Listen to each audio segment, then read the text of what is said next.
আজ ছিল আমার ইভিনিং ডিউটি, চলো তোমাদেরও বলি কেমন কাটালাম এই সুন্দরী দুপুর। সো হ্যালো হ্যালো হ্যালো আমার মিষ্টি বন্ধু বান্ধবীগণ, দেখো দিনটা ছিল আমার এক সুন্দরী দিনের ঘটনা।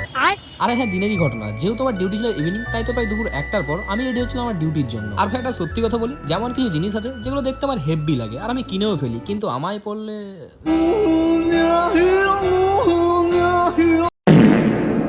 আচ্ছা যাই হোক ছাড়ো, কিনে যখন নিয়েছি পড়তে আমায় হবে, সে তখন দেখা যাবে। আরে মা তুমি এখানে? আরে ওটা পড়বো, এটা অনেক বড় আছে তো, আমি বড় হই তখন পড়বো। যাই হোক, এর থেকে আমি কি শিখলাম, জিনিস খালি সুন্দর দেখলে হয় না, চেহারাটাও একটু সুন্দর করতে হয়। বাই দ্য ওয়ে, আমার কিন্তু চেহারা নিয়ে ভগবানের কাছে কোনো নালিশ নেই। আরে ভাই, কালো আছি, ফর্সাও আছি, বেটেও আছি, লম্বাও আছি, মাথায় টাকও আছে, চুলও আছে, হাঁটতেও পারি, ছুটতেও পারি, আর কি চাই? আর এমনিতে পুরুষ মানুষের কি এত সৌন্দর্য, টাকা থাকলে পকেটে, বউ আসবে রকেটে। যাই হোক চলো এখন ডিউটি যাওয়া যাক। অনেক আবল তাবল বকে তোমাদের পাক্কা 1টা মিনিট নষ্ট করলাম, মানে আমার জন্য তো এইটুকু করতেই পারো নাকি। আজকের মতো বাই। O sorry, by.